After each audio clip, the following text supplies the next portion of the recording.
and the bedside of a traitor? Is there a place for a lady? This is the Lion's Den, into which Margaery Tyrell, his new fiancée, willingly walks. Their first significant private interaction is not a simple meet and greet. It is a high-stakes psychological test. Joffrey, still bristling from his mother's attempts to control him, is primed to assert his dominance. But Margaery is not his mother, and she is certainly not Sansa Stark. What follows is a masterclass in manipulation, a brilliant taming strategy that we are about to witness. To understand the immense pressure Margaery is under, and the brilliance of her strategy, we must first set the context. Margaery Tyrell is in a precarious position. Her family, House Tyrell, has just saved King's Landing from Stannis Baratheon, and as a reward, she has been betrothed to King Joffrey. This is a massive political victory, but it comes with a lethal risk. Joffrey, her predecessor, Sansa Stark, was a victim of Joffrey's constant, public, and sadistic abuse. Furthermore, Margaery is the widow of Renly Baratheon, a man Joffrey publicly declared a traitor. This makes her politically suspect. At the same time, Cersei, Joffrey's mother, is already working to poison Joffrey against his new fiancé, viewing Margaery's popular touch with the common folk as a threat. Margaery is walking into a room with a paranoid tyrant who has every reason to be suspicious of her, and she must tame him alone. The scene opens not with a warm welcome, but with a cold summons. Margaery enters Joffrey's chambers to find him holding his new crossbow, a clear symbol of his violent nature. You wanted to see me, Your Grace? I'm leaving on a hunting trip. I just wanted to make sure you had everything you need before I left. Joffrey's tone is formal, distant. His stated reason for the meeting is a laughably thin veil of royal courtesy. He's not concerned for her. He's establishing the power dynamic. He is the king, busy with kingly and violent pursuits, and she is the subject he has summoned. Margaery, deploying her calculating mind, responds with perfect, disarming grace, subtly closing the distance he has created. That's very thoughtful, Your Grace. I have everything I could want. Good. How are you finding life in the capital? Must be quite a change after Renly's camp. A welcome one. A military encampment is no place for a lady. This is a subtle but brilliant first move by Margaery. She agrees with his unspoken premise, validating his world, the capital, over Renly's, the camp. She frames herself as a lady who is pleased to be in his, more civilized domain. Joffrey, however, is not here for pleasantries. He sees her opening and springs his trap, using her own words against her. And the bedside of a traitor? Is there a place for a lady?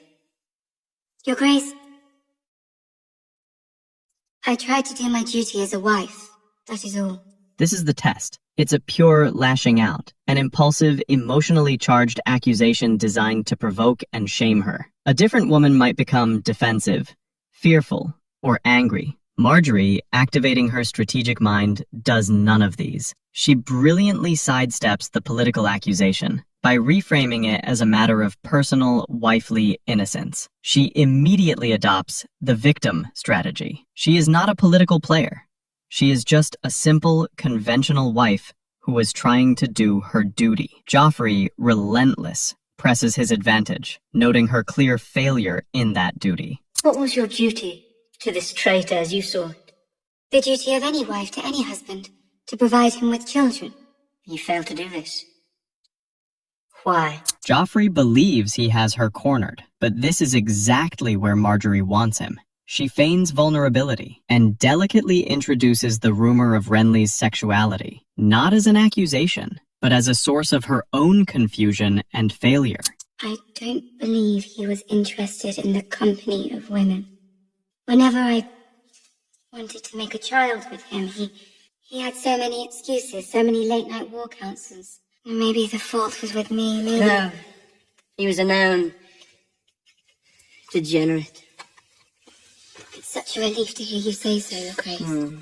This display of self-blame is a calculated masterstroke. It makes her appear meek, unthreatening, and in need of sympathy. Joffrey, a creature of ego, seizes the opportunity to feel superior, magnanimous, and correct. With this single line, She transforms herself from a political suspect into a fellow victim. Joffrey, his ego massively inflated, feels like the authority who has confirmed the truth of her suffering. High on this feeling, his thought escalates, moving from judgment to a threat of violence.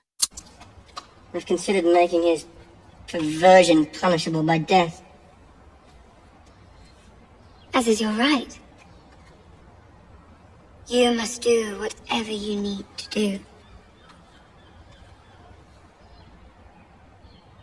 You are the king.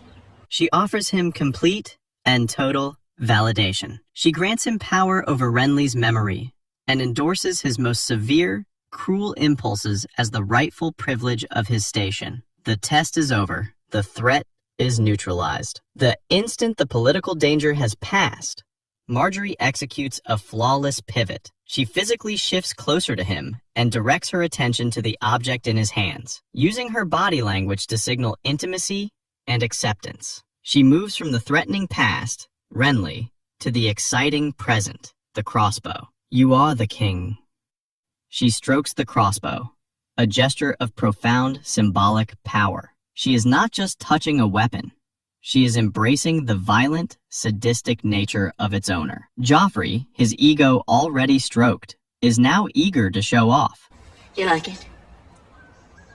I just had it made. Probably one of the finest weapons in the Seven Kingdoms.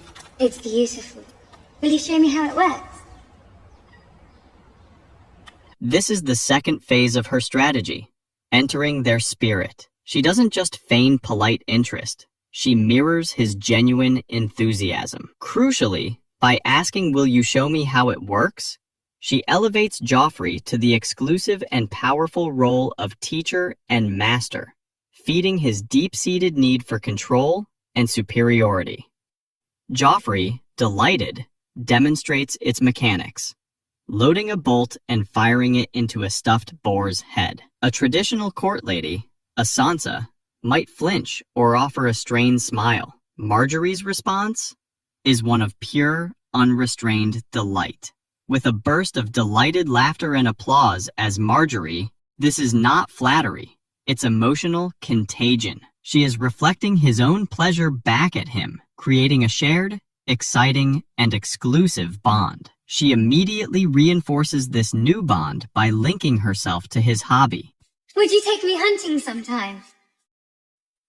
Forgive me, Your Grace. I know a hunt is no place for a woman, It's but not unheard of. my father would never let me before I... You no longer belong to him. This is another brilliant stroke. She frames his power as a form of liberation for her, contrasting him favorably with the father who restricted her. Joffrey, of course, seizes this. Joffrey, now fully disarmed and charmed, offers her the ultimate symbol of trust in his world, the weapon itself. Do you want to hold it? May I? Please. He hands her the crossbow and helps her into a proper stance, their bodies close. It is in this moment of shared intimacy, centered on an instrument of death, that Margaery delivers her master stroke. She looks at the weapon and gives voice to the sadistic impulse Joffrey feels every day. I imagine it must be so exciting to squeeze your finger here and watch something die over there. This line is the key to her entire strategy. She doesn't just accept his cruelty, she validates it as thrilling. She normalizes his sadism, reframing it from a monstrous flaw into an attractive and desirable source of excitement, that she understands the very part of him that everyone else fears or tries to suppress. Joffrey is hooked. Could you do it? Could you kill something? I don't know, Your Grace. Do you think I could? Yes. Would you like to watch me? Yes. She doesn't say yes. That would be a challenge. She doesn't say no. That would be a rejection. Instead, she makes his opinion of her the only one that matters, completing his empowerment.